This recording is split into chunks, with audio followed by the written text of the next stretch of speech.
थी। करुणा भाई ने बहुत प्यार से शॉर्ट में थोड़ी बातें सुनाई। इनके पास खजाना तो बहुत है।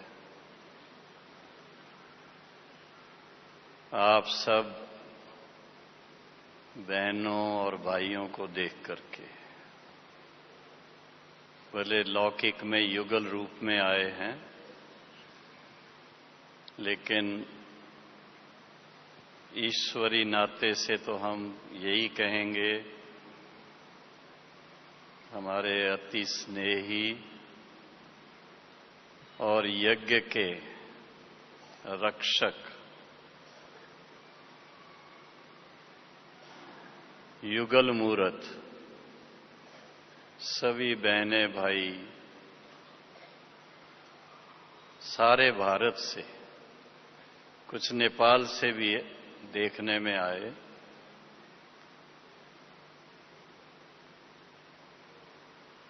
तो मैं थोड़ा सोच रहा था, मम्मा ने तो ज्ञान का फाउंडेशन हम लोगों का पक्का किया, बाबा ने सागर रूप में ज्ञान दिया, बड़ी दादियों ने हम सब की अच्छी तरह से परवरिश की, ज्ञान में परिपक्वता लाई। लेकिन बाबा को प्रत्यक्ष करने के निमित्त कौन है? कौन है? आप सभी पवित्र युगल मूरत बाबा को प्रत्यक्ष करने के निमित्त हैं।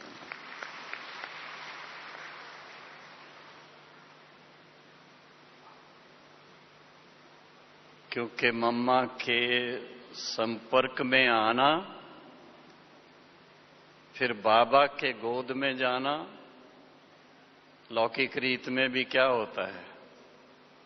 बच्चे को जन्म मां देती है, लेकिन पहले किसके गोद में जाते? बच्चे को नर्स जो है उठा करके बाप के हवाले कर देती है। फिर भी बच्चा किसके नजदीक ज्यादा रहता है? बच्चा हो या बच्ची हो, कोई भी हो, मां के जितना समीप होगा उतना पिता के समीप नहीं जाता है, डरता है।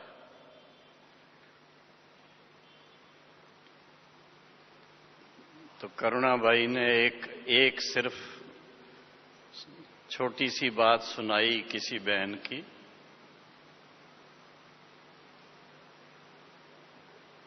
लेकिन मम्मा की बातें जो मैं थोड़ी इस बार इंग्लिश मैगजीन में थोड़ी शॉर्ट में बिगिनिंग के बारे में लिखा था, मैं फिर कहानी के रूप में आपको सुनाऊंगा। हमें सिर्फ 1 मास हुआ था, बॉम्बे की बात है ये, 1 मास हुआ था जब मम्मा, करुणा भाई के अलौकिक जन्म से पहले भी मम्मा बेंगलोर गई थी, बेंगलोर से पूना आई थी और पूना से फिर बॉम्बे आई थी। तो उनके निमित्त जो कोलाबा का सेंटर था, बॉम्बे कोलाबा का, वो चेंज हुआ था। उन दिनों में तो किराए पर ही होता था। तो नया जो सेंटर, वो जहां हमारी ड्यूटी थी नेवी के अंदर, उसके बिल्कुल पास में आ गया।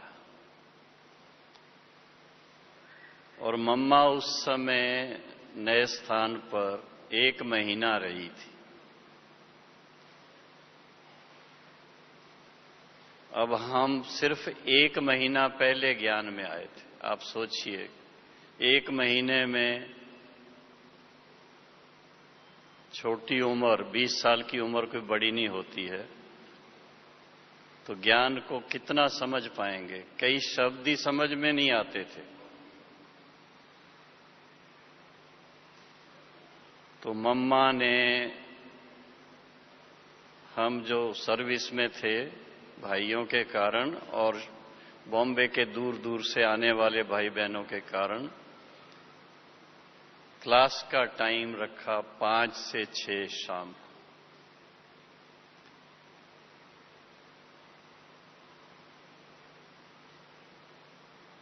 हम लोग फिर बाद में अपने स्थान पर जाके भोजन करके फिर वापस आते थे। फिर बाबा की वाणी दादी रत्नमोहिनी सुनाती थी। और पहले जो 1 महीना हमारी ज्ञान की परवरिश की, वो हमारी उर्मिला बहन है जो गुजरात में गांधी धाम में है। तो उस समय मम्मा का बॉम्बे में आना और सभी जो 2-3 सेंटर थे वहां के भाई बहने क्लास में आते थे। मम्मा की वाणी जैसे करुणाबाई ने सुनाया, अब उसमें मैं मम्मा को सामने रखते हुए 3-4 प्रकार से मम्मा के बारे में आपको सुनाना चाहता हूं। मम्मा को जो कहा ही जाता है वो ज्ञान वीणा बजाती है। उनका चित्र भी ऐसा बनाते हैं भक्ति मार्ग वाले, ज्ञान की देवी। वो प्रैक्टिकल अनुभव होता था। हमारे मन में कोई क्वेश्चंस उठते थे, कोई भी बात होती थी, तो मम्मा की वाणी में जैसे उनके उत्तर मिल जाते थे। और मम्मा जिस समय मेडिटेशन कराती थी, दृष्टि देती थी, इतना इजी लगता था, एकदम जैसे वाइब्रेशन सारा चेंज हो जाए, प्रकंपन चेंज हो जाए और जैसे उड़ने की फीलिंग आए, वतन की तरफ हम उड़ रहे हैं जैसे, इतना सहज लगता था।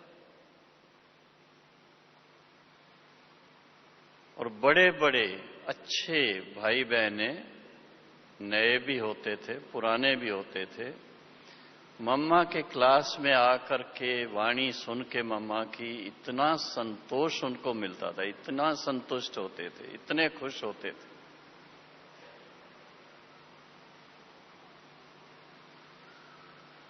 और एक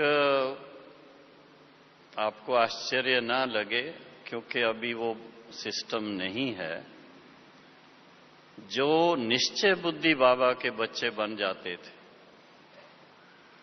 तो निश्चय बुद्धि बाबा के बच्चों को फिर जब मम्मा टोली देती थी तो अधिकतर मम्मा से गले मिलते थे, बहुत प्यार मिलता था।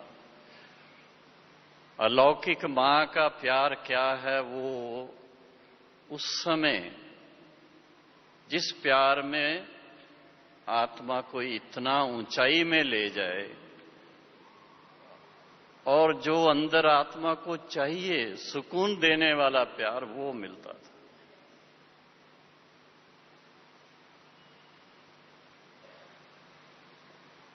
एक महीना मम्मा की इस तरह की पालना वो मिली।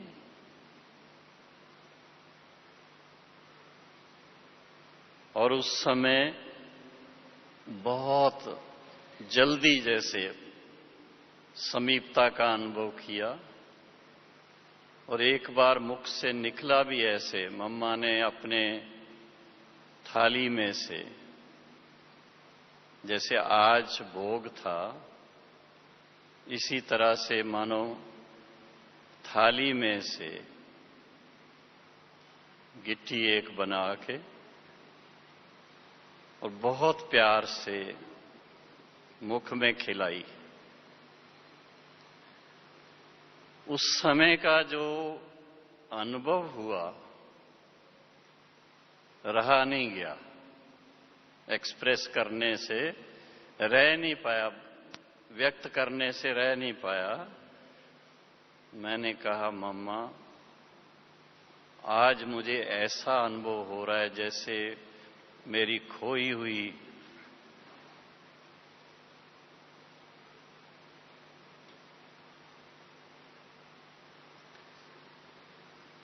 मम्मा ने फिर जवाब दिया, नहीं, ये तो अलौकिक संबंध है। मेरे को समझ में नहीं आया, लौकिक क्या लौकिक क्या।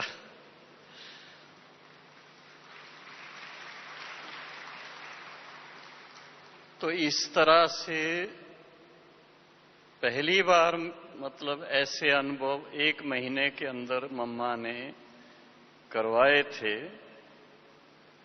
उसके बाद तो हम जब मधुबन गए थे, क्योंकि बॉम्बे में या पूना में या बेंगलोर में या दूसरे स्थानों पर मम्मा जब जाती थी तो ऑफिशियल ड्रेस होती थी, उनकी साड़ी पहनती थी। लेकिन जब मम्मा मधुबन में आकर के रहती थी तो उस समय उनकी ड्रेस थोड़ी घरेलू हो जाती थी। पजामा और फ्रॉक ऊपर से और चुन्नी रखते थे। खैर, तो हम 6 महीने ज्ञान के बाद मधुबन आए थे बाबा से मिलने। वहां तो मम्मा की वाणी पूरी चलती थी, मतलब 45 मिनट्स हर दिन, और एक एक टॉपिक पे वाणी चलती थी बॉम्बे के अंदर। एक दिन कर्म अकर्म, जैसे करुणा भाई ने बताया, उसके ऊपर। एक दिन परमात्मा पिता का यथार्थ परिचय, सारी वाणी उसी के ऊपर। इतनी गहराई में मम्मा जाती थी। इसी तरह से फिर योग के ऊपर, सारी वाणी उसी के ऊपर। फिर विश्व की वर्तमान जो समस्याएं उनके ऊपर, ऐसे एक एक करके। और जब हम मधुबन में गए तो मधुबन में बाबा के सामने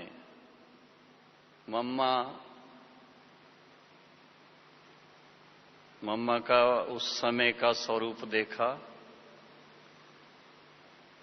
बाबा के लिए उनको कितना रिस्पेक्ट था। क्लास में शुरू में मेडिटेशन कराना और उसके बाद मम्मा 10-15 मिनट वाणी सुनाती थी। फिर बाबा आते थे, फिर बाबा दृष्टि दे करके फिर बाबा की मुरली होती थी। और मम्मा जैसे संदली पर बैठे टर्न करके बाबा की वाणी बड़े ध्यान से सुनती थी। इतना मतलब एक आदर और बाबा के महावाक्यों की इतनी वैल्यू मम्मा को थी। उसके बाद तो फिर मम्मा के साथ, बाबा के साथ, मम्मा के रूम में बैठ करके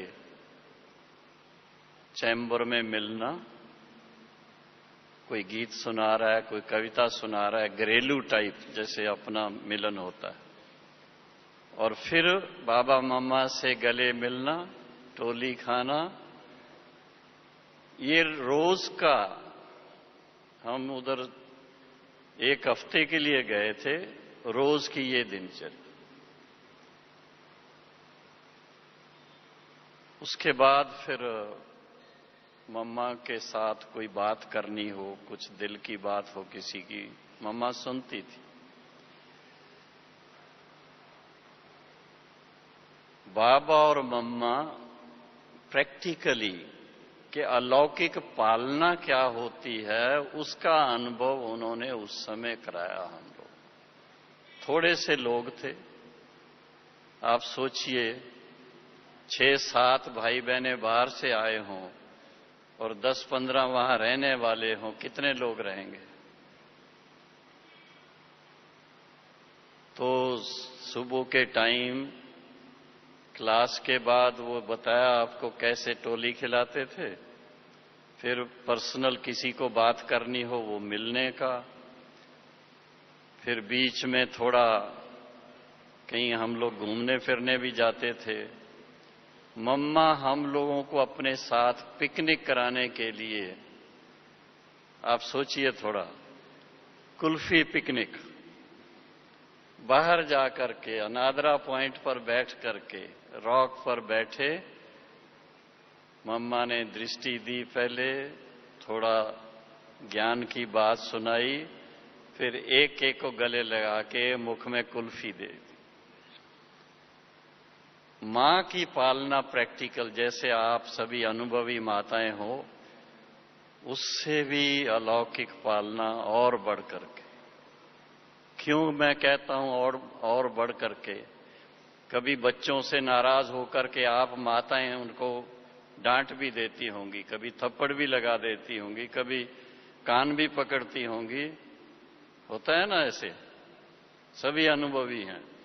लेकिन इस तरह का मम्मा के पास या बाबा के पास कोई डर नहीं था। जो हैं जैसे हैं बाबा के हैं, ऐसा स्वीकार करके फिर मम्मा अलौकिक पालना करती, ताकि ज्ञानी तू आत्मा बने, योगी तू आत्मा बने, श्रेष्ठ आत्मा बने। होवनहार यही तो बाबा के बच्चे हैं जो सतयुगी प्रिंस और प्रिंसेस बनने वाले। ऐसी भावना से मम्मा की पालना मिलती थी। और शाम के टाइम खेलने का,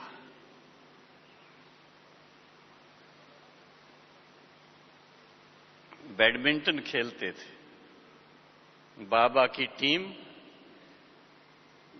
बाबा के साथ दो और होंगे, एक बहन एक भाई। मम्मा की टीम, उनके साथ एक भाई और एक बहन, 3 गेम खेलने की। जो जीत जाए उसको सिंगल टोली, जो हार जाए उसको डबल टोली।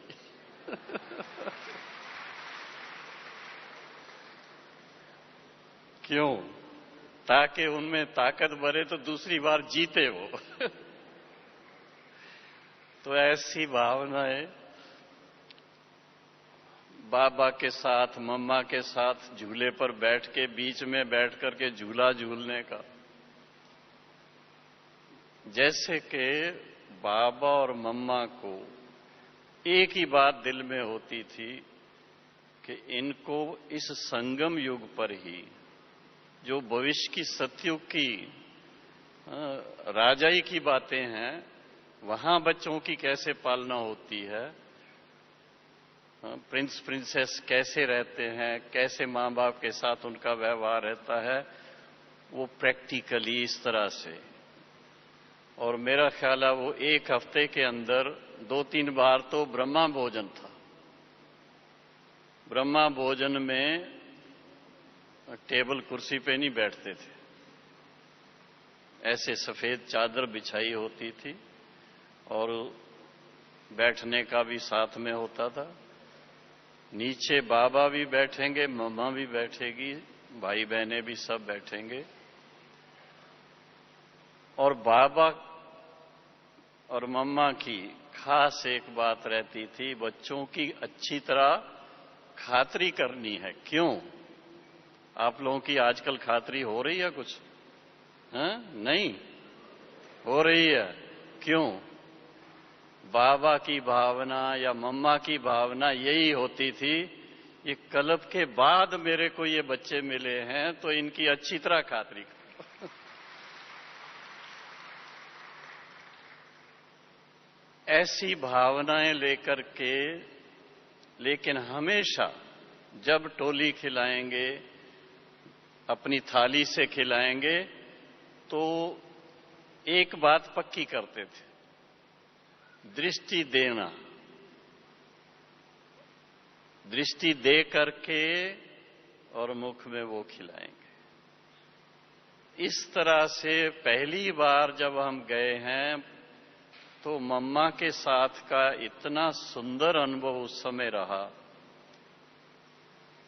बाबा के साथ भी और मम्मा के साथ भी। उसके बाद फिर हम बॉम्बे में सर्विस में ही थे। मम्मा का बॉम्बे में लगभग हर साल आना होता था, 1 महीना 1.5 महीना। तो अगली बार जब मम्मा आई उस समय अभी मैं दूसरी टॉपिक बीच में ला रहा हूं कि मम्मा ज्ञान की देवी है, वो कैसे उसने एक मुरलियों के द्वारा एक थोड़ा दूसरे ढंग से भी हमें कैसे इस बात में आगे बढ़ाया।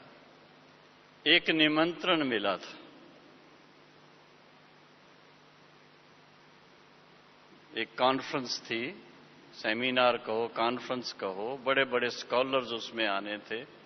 बहनों को भी निमंत्रण था, लेकिन रात का टाइम था तो बहनों ने कहा मम्मा हम नहीं जाएंगे। तो लगभग 1 साल हो चुका था ज्ञान में मुझे।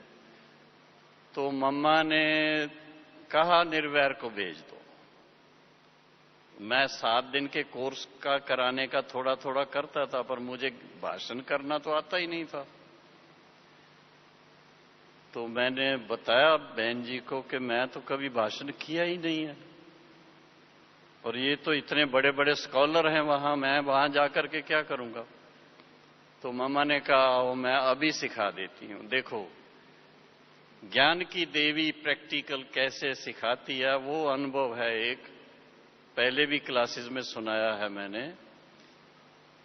कुर्सी पर सोफे पर बैठी थी, ये जो सोफे पीछे है ना, इसके जैसा बैठी थी। मैं उनके पास नीचे दरी पर बैठ गया, ऐसे हाथ रखा मेरे पीठ पर। मैं ऐसे देख रहा था मम्मा की तरफ। कहती है भाषण करना कोई इतना डिफिकल्ट नहीं है, बहुत सहज है, मैं आपको 1-2 मिनट के अंदर सिखा देती। तो मम्मा ने उसी टाइम पर कि टॉपिक क्या है, मैंने कहा विश्व शांति। ये तो बहुत सहज है, जिन्होंने ये रखा है प्रोग्राम उनकी बहुत महिमा करना पहले कि आपने बहुत अच्छा टॉपिक रखा। फिर उसके बाद क्वेश्चन पूछ लेना कि विश्व शांति थी कभी दुनिया में, फिर उसका उत्तर देना सतयुग में कैसे विश्व शांति थी। ऐसे करके करके सृष्टि चक्र का जैसे ज्ञान सारा उसमें आ जाए, वो सुना करके लास्ट में बताना कि अभी फिर से सचमुच जिसमें विश्व में शांति है ऐसा युग परमात्मा स्थापित कर रहे हैं। कैसे कर रहे हैं फिर वो परिचय देना। ये 5 बातें मम्मा ने उसी समय सिखाई, और वो सीख करके मैं गया भाषण करने के लिए, और आपको आश्चर्य होगा आधे घंटे से ज्यादा भाषण किया मैंने। वो बड़े बड़े स्कॉलर, बड़े बड़े पंडित, मुसलमान भी थे, हिंदू भी थे, सब थे, बड़ी बड़ी डिग्रियां उनकी। उनके सामने मैं 20-21 साल का लड़का, लेकिन मम्मा ने एक बात कही उस समय कि भाषण शुरू करने से पहले बाबा को याद करना, फिर शुरू करना, और जब पूरा करो तो सबको 3 मिनट साइलेंस कराना। जब ये सब कराया तो फिर लास्ट में हमने अनाउंस भी कर दिया कि अगर किसी को ये चित्रों की कॉपी चाहिए तो वो मिल सकती है। प्रोग्राम पूरा हुआ, सबसे ज्यादा भीड़ मेरे पास इकट्ठी हो गई वो लेने के लिए। तो मम्मा ने इस तरह से भाषण करना सिखाया, तब से लेकर के भाषण करने में कभी कोई प्रॉब्लम नहीं आई आज दिन तक। और इसी तरह से बाबा ने फिर लिखने का सिखाया था, आर्टिकल लिखना करना, वो बाबा की देन है। तो मम्मा ने इस तरह से, फिर उसके बाद मम्मा का विशेष एक पार्ट रहा, बाबा ने, साकार बाबा ने मम्मा के ऊपर वो बात रखी। ये श्री लक्ष्मी श्री नारायण का चित्र पहले नहीं था। तो वही 1961 में मम्मा बॉम्बे में आई और उस समय नलिनी बहन जो घाटकुपर की हैं, उनके पिताजी काकूबाई, वो एक आर्टिस्ट को लेकर के आए और उस आर्टिस्ट से श्री लक्ष्मी नारायण का चित्र बनवाया। लेकिन वो चित्र एकदम एक्यूरेट बनना चाहिए। वो कैसे बने, वो प्रैक्टिकल देखा। शील इंदिरा दादी थी, ट्रांस मैसेंजर, ध्यान में जाती थी। तो मम्मा उसको उसी टाइम बिठाती थी और उसको दृष्टि दे करके भेजती थी। मम्मा कहती थी, मम्मा खुद तो कभी ट्रांस में नहीं गई है, लेकिन बाबा की याद की शक्ति से दूसरी बहनों को भेजती थी। तो शील इंदिरा दादी जाती थी ट्रांस में और फिर वहां श्री लक्ष्मी नारायण को देख करके फिर चित्र में क्या करेक्शन करनी वो आकर के बताती थी और मम्मा फिर उसके ऊपर समझा करके आर्टिस्ट को कहती थी, अब ये करेक्शन करके लाओ। इस कारण से मम्मा को एकदम एक्यूरेट चित्र बने।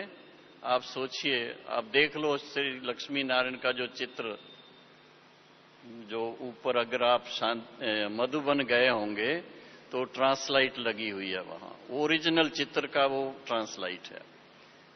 तो उसमें आपको कोई भी छोटी भी कोई गलती नहीं मिलेगी, चाहे वो पांव से लेकर के, पांव की उंगलियों में कौन से गहने पहनने हैं, उसके बाद साड़ी कैसी पहननी है, धोती कैसी पहननी है, फिर उसके ऊपर वो कमरबंद कैसा होना चाहिए, फिर गले के जितने भी हार हैं, बाहों के जितनी बातें हैं, वो सारी, ताज कैसा होना चाहिए, बिंदी कैसी होनी चाहिए, ये इतना सारी डिटेल में वो चित्र को एकदम परफेक्ट बनवाने में 3 मास लग गए थे। तो आप सोचिए, 3 मास बॉम्बे वालों को मम्मा की पालना मिले तो और क्या चाहिए। तो जो उस समय के भाई बहने ज्ञान में आए, वो पूरे पक्के एकदम ब्राह्मण पक्के बने उस समय, और उसके फलस्वरूप नए सेंटर भी खुले थे बॉम्बे में। यही बात मम्मा ने, जब मम्मा के लिए 15 दिन का हम लोगों ने प्रोग्राम रखा बेंगलोर में, विशेष प्रोग्राम, तो पेपर्स में पब्लिश की, जगदम्बा सरस्वती ऐसा। तो 15 दिन की भाषण में मम्मा हर रोज रात को मेरे से पूछती थी कि आज कोई गोल्डन अंडा मिला, माना कोई नई आत्मा निकले। और सचमुच मैं आपको बताऊं, जो उन 15 दिनों में जो आत्माएं जन्म लिए, जो पूरे साउथ इंडिया के जो आज सेवा कर रहे हैं, जो निमित्त आत्मा बन के सारे साउथ इंडिया की सेवा हुई। और विशेष हम कहते हैं, सारे साउथ इंडिया की सेवा मम्मा द्वारा शुरू हुआ और मम्मा से निकले हुई आत्माओं ने ही पूरे दक्षिण की सेवा की। ओम शांति। Thank you. अब इसके आगे आपको थोड़ा सा और सुनाएंगे।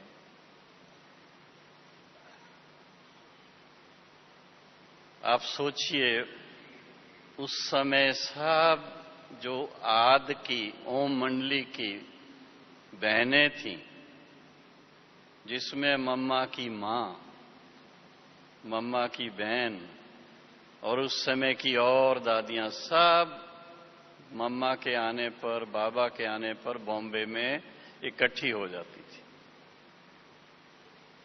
तो इतने फरिश्ते इकट्ठे हो जाएं तो हम लोगों को कितना लाभ मिलेगा, जैसे कुंभ मेला लग जाता था। अब इसके बाद फिर सेवा की और बातें हैं। मैं जब छुट्टियों पे जाता था तो बाबा जयपुर भेज देता था सेवा के लिए, 2 महीने की छुट्टियां। 1960, 61, 62 3 साल लगातार 2-2 महीना सेवा की वहां। और लास्ट में जब मैं वहां से सेवा करके आके मम्मा को सारा समाचार सुनाया तो मैंने कहा, मम्मा मेरी तो दिल है मैं पूरा ही ईश्वरी सेवा में लग जाऊं। आज कोई ऐसे बहनों को कहे तो बहनें एकदम से हाँ नहीं करती हैं, मैं साफ बता देता हूं। और मम्मा को इतना इस बच्चे पर प्यार रहा, मम्मा ने कहा ये तो बहुत अच्छी बात है। मनुष्य को जीवन में क्या चाहिए? खाने को 2 रोटी चाहिए, पहनने को 2 जोड़ी कपड़ा चाहिए। वो तो यज्ञ से प्रबंध हो सकता है, भले पूरी सेवा में लग जाओ। उस दिन से मेरे दिमाग में वो जो मम्मा ने बीज डाला तो बुद्धि चलने लगी कि मेरा जो हिसाब किताब मैंने खुद बनाया हुआ उसको कैसे खत्म करूं। और वो मैंने धीरे धीरे करके सब पूरा किया। और सन 63 में 1963 में लौकिक जो कारोबार थी, इंडियन नेवी में जॉब था, उससे छुट्टी मिल गई। वो फिर अपनी कहानी है। छुट्टी लेने के टाइम पर कैसे बाबा की मदद मिली, योग बल कितना यूज हुआ, वो सब बातें अलग हैं। लेकिन मम्मा ने अगर ये संकल्प नहीं दिया होता तो शायद मैं इतना उमंग में नहीं आता। आज मेरा यहां बैठना, उसका श्रेय न सिर्फ बाबा को जाता है बल्कि मम्मा को भी उतना ही जाता है। वही मैंने भी बताया कि मम्मा ने जो एक शब्द कान में डाला, अरे ये तो कल पहले वाला बच्चा है जो आप सभी आज भी देख रहे हैं, ये भी मम्मा का श्रेय है। परंतु एक बात मैं सुनाना चाहता हूं कि बड़े भाई बड़े हैं, छोटे सो छोटे हैं, इस बात का भी मम्मा निमित्त बनी।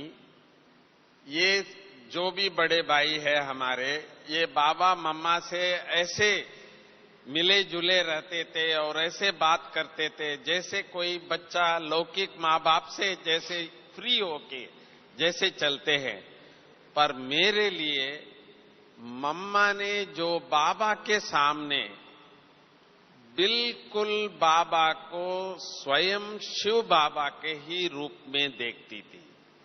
मम्मा कभी भी ब्रह्मा बाबा, शिव बाबा इस प्रकार की मैंने कभी मम्मा में नहीं देखा। और वही संस्कार मेरे अंदर आ गई कि बाबा भगवान है, बाबा जैसे शिव बाबा ही है। तो मैं कभी भी बाबा से इजी नहीं होके चल पाता था, जबकि निर्वैर भाई, रमेश भाई, वो सभी इतना फ्री होके बाबा के साथ इतना इजी थे। तो मेरे लिए आखिर बाबा ने मुझे कह दिया, ये तो भगत है। आपको सिर्फ नहीं कहा, हम लोगों को भी कहा। बाबा कहता था शिव बाबा को ऊपर याद कर। तो हम कहते थे खाम का क्यों चक्कर में डालते।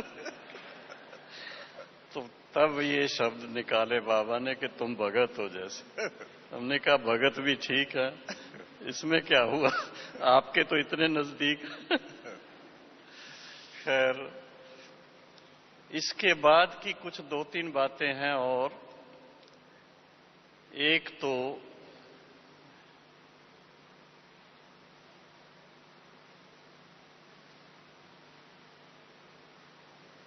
बॉम्बे में सन 64 में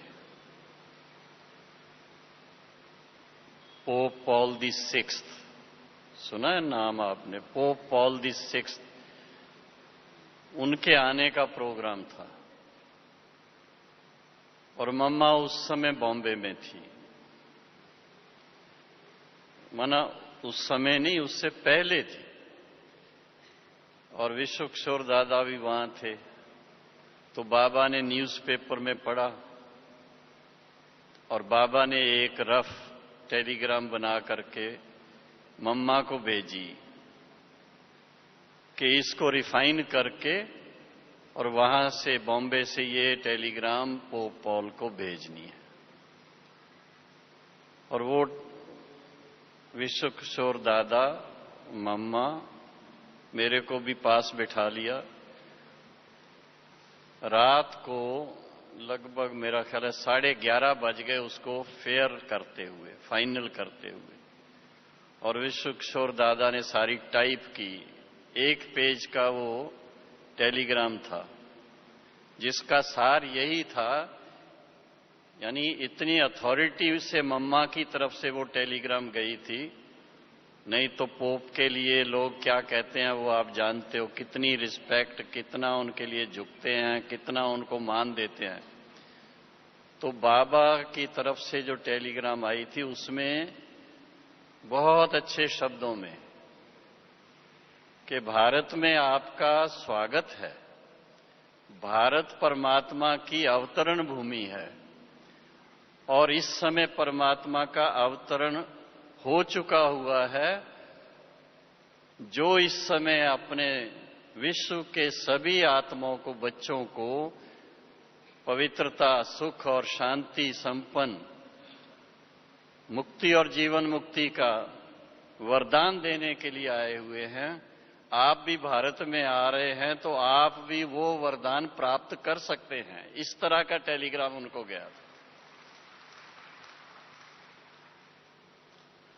ऐसी ऐसी बातें जब होती है ना, तो जब हम बड़ों के साथ रह करके कुछ करते हैं तो हमें भी उससे बहुत कुछ सीखने को भी मिलता है, उमंग भी मिलता है और एक नशा चढ़ता है कि हम किसी ऑर्डिनरी बाप के बच्चे नहीं हैं, सर्वशक्तिवान बाप के बच्चे हैं, ज्ञान सागर के बच्चे हैं। और हमारे पेरेंट्स कौन है, बाबा कौन है, मम्मा कौन है। और फिर इसी तरह से करुणाबाई ने आज याद दिलाया, 1964 में ही हमारी पहली एग्जीबिशन तैयार हुई थी बॉम्बे में, वर्ल्ड रिन्यूअल स्पिरिचुअल एग्जीबिशन, विश्व नवनिर्माण प्रदर्शनी। मम्मा ने वो प्रदर्शनी देखी थी और फिर और हम चित्र रिफाइन करने का कुछ सोचते थे तो कोलाबा सेंटर से मम्मा को रमेश भाई अपने साथ, जहां मम्मा ठहरी हुई थी वहां ले जा रहे थे, रमेश भाई के घर के पास। रमेश भाई के साथ मैं भी कार में था और पीछे की सीटों पर मम्मा और मम्मा के साथ उनकी देखभाल करने के लिए जमुना दादी थी, वो थे। तो रास्ते में एक एडवर्टाइजमेंट आई, जैसे ऑरेंज ड्रिंक हो, बोतल से वो ग्लास में आके भरती थी, नियॉन साइन था वो। जब ग्लास भर जाता था तो वो बोतल खाली हो जाती थी, फिर से वो रिपीट होती थी। तो रमेश भाई और मैं आपस में बात कर रहे थे कि ये तो बहुत अच्छी बात है, ये इसी तरह से है जैसे बाबा हम बच्चों को योग की शक्ति से इतना भरपूर करता है और फिर हम पूरा कल्प जो है वो हम धीरे धीरे धीरे धीरे अपनी शक्ति कम कर लेते हैं। तो इस तरह से कुछ हम लोग भी बनाए, इस तरह का मॉडल कोई। उसके बाद वो बैटरी चार्जिंग वाला मॉडल बना था। तो हमने जब देखा और आपस में बात कर रहे थे तो मैंने कहा, मम्मा आपने देखा वो सामने, इतना अच्छा ही एडवर्टाइजमेंट था। अब मम्मा ने तो ऐसी बात कही कि मेरे पांव के नीचे से धरती निकल जाए, ऐसी बात थी। आपको आश्चर्य होगा सुन करके। मम्मा कहती हैं कि जिस समय मम्मा को क्लास में दृष्टि देनी हो या वाणी सुनानी हो, उस समय मम्मा इस धरती पर होती है, नहीं तो मम्मा वतन में बाबा के पास होती है। अब आप सुनो, इतनी ऊंची स्थिति वाली मम्मा, इतना संसार से डिटैच होना, ये कोई एक दिन की बात नहीं। ये जब मम्मा यज्ञ में समर्पित हुई है, उस दिन से उनकी ये स्थिति बनी थी। आपको शायद पता है कि मम्मा को ओवरनाइट डिसाइड करना था, एंगेजमेंट हो रखी थी। अब आप सोचना थोड़ा, बहनें जानती हैं, एक बार मंगनी हो जाए तो क्या होता है, फिर उसको तोड़ना कितना मुश्किल होता है। आद मध्य अंत सोचते हैं। बाबा ने उनको कहा, राधे, ओम राधे, अगर विश्व की महारानी बनना है तो ये आपको इस तरह से करना है। तो मम्मा ने कहा, मुझे एक दिन सोचने के लिए दीजिए। और मम्मा ने सोच करके, अच्छी तरह सोच करके, और ये डिसीजन लिया था कि मम्मा यज्ञ में पूरा समर्पित होंगी, और वो रिश्ता खत्म। तब बाबा ने मम्मा को मम्मा का टाइटल दिया था, तभी से लेकर के। और आप सोचिए, 18 साल की बहन, मैं बहन कह रहा हूं अभी, मम्मा नहीं कह रहा हूं, 18 साल की बहन, और उसको बाबा उस समय जो ट्रस्ट बनाया उसका हेड बना दे, कितनी बड़ी बात है। वो जानी जाननहार जानता था, और तब से लेके मम्मा को मम्मा का टाइटल मिला। और मम्मा ने फिर अपना पार्ट जिस तरह से बजाया, जो एक आइडियल, एक आदर्श ब्रह्मा कुमारी होनी चाहिए, आदर्श मां होनी चाहिए, आदर्श शिक्षिका होनी चाहिए, वो प्रैक्टिकल मम्मा ने अपने जीवन में करके दिखाया। और आज का दिन खास हम सबके लिए ये बड़ा ही उमंग का दिन होता है कि मम्मा अपनी संपूर्ण स्थिति को प्राप्त करके 1965 में आज के दिन संपूर्ण हो गई।